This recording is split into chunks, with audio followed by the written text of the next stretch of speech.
मन को नियंत्रित करना जरूरी होता है, क्योंकि अशांत मन हजारों सवालों का घर होता है।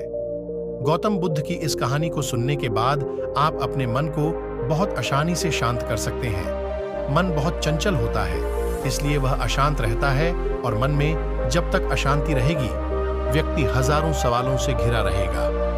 व्यक्ति को जब तक मन में चल रही सवालों के जवाब नहीं मिलेंगे, उसका मन अशांत ही रहेगा। लेकिन मुख्य प्रश्न यह है कि मन को नियंत्रित कैसे किया जाए और मन को कैसे समझा जाए। गौतम बुद्ध की इस कहानी में उन्होंने मन को जानने के लिए 6 चरणों के बारे में बताया गया है। शुरुआती 5 चरणों को जाने बिना आप मन को नहीं समझ सकते हैं, इसलिए इस कहानी को ध्यान से सुनना। ये वीडियो आपको अपने मन को शांत करने में बहुत मददगार साबित होगा। पहला चरण। एक बार एक व्यक्ति गौतम बुद्ध के पास गया और पूछा कि मन को नियंत्रित करने का पहला चरण क्या है। बुद्ध कहते हैं, अपने मन को समझने का पहला चरण है इसके द्वारा दिए गए लालच की व्यर्थता को देखना, क्योंकि जब मन अनशांत होता है तो कई तरह के लालच देता है। जिसने मन द्वारा दिए इन लालचों को पहचान लिया कि उसने मन को समझ लिया। फिर व्यक्ति बुद्ध से पूछता है, लेकिन हमें यह कैसे पता चलेगा हमारा मन हमें लालच दे रहा है और वह लालच व्यर्थ है? इसका जवाब देते हुए बुद्ध कहते हैं, अनुभव से। मनुष्य मन के लालच से जिस कार्य को अतिपूर्वक करता है उसमें उसे हानि ही होती है और हानि के बाद ही उसे अनुभव भी होता है। जैसे जिसने वास्तव में यह देख लिया कि नशा करना केवल दुख है, वह नशा मुक्त होना शुरू कर देगा। जिसने जान लिया कि ईर्ष्या से खुद का नाश होता है, वह ईर्ष्या से मुक्त हो जाएगा। मन को समझने का यही पहला चरण है। दूसरा चरण।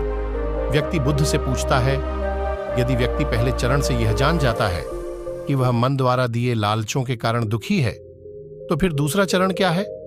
बुद्ध कहते हैं, खोज पर निकलना। दूसरे चरण के लिए ऐसे व्यक्ति की खोज पर निकलना होगा जो कि पहले ही अपने मन को जान गया हो, इससे मुक्त हो चुका है, क्योंकि वही तुम्हारा मार्गदर्शन कर पाएगा। तीसरा चरण व्यक्ति कहता है, लेकिन ऐसे व्यक्ति की पहचान कैसे होगी? बुद्ध कहते हैं, यही तीसरा चरण है। सुनना ही अपने मन को समझने का तीसरा चरण है। व्यक्ति कहता है, क्या इसे देखकर पता नहीं किया जा सकता? बुद्ध कहते हैं, देखने में कोई व्यक्ति बहुत शांत और अच्छा लग सकता है, लेकिन उसके मन के भीतर क्या है यह उसके शब्दों से ही पता चलता है। लेकिन किसी की बातों पर तब तक विश्वास नहीं करना चाहिए जब तक कि वह तुम्हारे विवेक की कसौटी पर खरा न उतर जाए।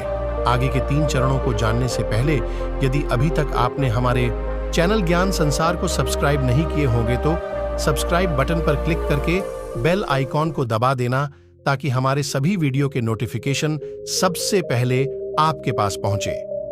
चौथा चरण। बुद्ध कहते हैं, कर्म ही मन को समझने का चौथा चरण है।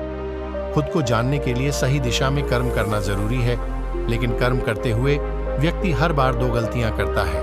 पहली गलती है यह कि शुरुआत ही नहीं करना, और दूसरी गलती पूरा रास्ता तय नहीं करना। इन दोनों गलतियों के पीछे हमारे मन की ही चाल होती है। व्यक्ति अपने कर्म को पूरा इसलिए नहीं कर पाता क्योंकि वह सोचता है कि मैं कल से शुरुआत करूंगा तो कोई यह सोचता है कि मैं असफल हो जाऊंगा। इन गलतियों का मुख्य कारण है जागरूकता की कमी। इसके बिना मन व्यक्ति को उसके सही दिशा में चलने नहीं देता। 5वां नियम। बुद्ध कहते हैं, मन को जानने और समझने का 5वां चरण है जागरूकता। इसीलिए हर कार्य को जागरूकता के साथ करो। बिना जागरूकता के साथ किया गया कार्य या फिर जिया गया क्षण मृत्यु के समान है। व्यक्ति बुद्ध से पूछता है, अपने जागरूकता के स्तर को कैसे बढ़ाया जा सकता है? बुद्ध कहते हैं, ध्यान से। ध्यान ही मन को जानने, समझने और नियंत्रित करने का अंतिम चरण है। यानी ध्यान ही वह नाव है जिस पर बैठकर मन रूपी नदी को पार किया जा सकता है। तो दोस्तों, जिस व्यक्ति ने इन शुरुआती के 5 चरणों से ध्यान को जान लिया, उसने अपने मन को जान लिया। मन को जानना ही इसका छठा चरण है। जो अपने मन को जान लेता है वो अपने मन को बहुत आसानी से अपने वश में कर लेता है। तो दोस्तों, अपने आप को समझना ही व्यक्ति के जीवन के पहला और अंतिम लक्ष्य होना चाहिए।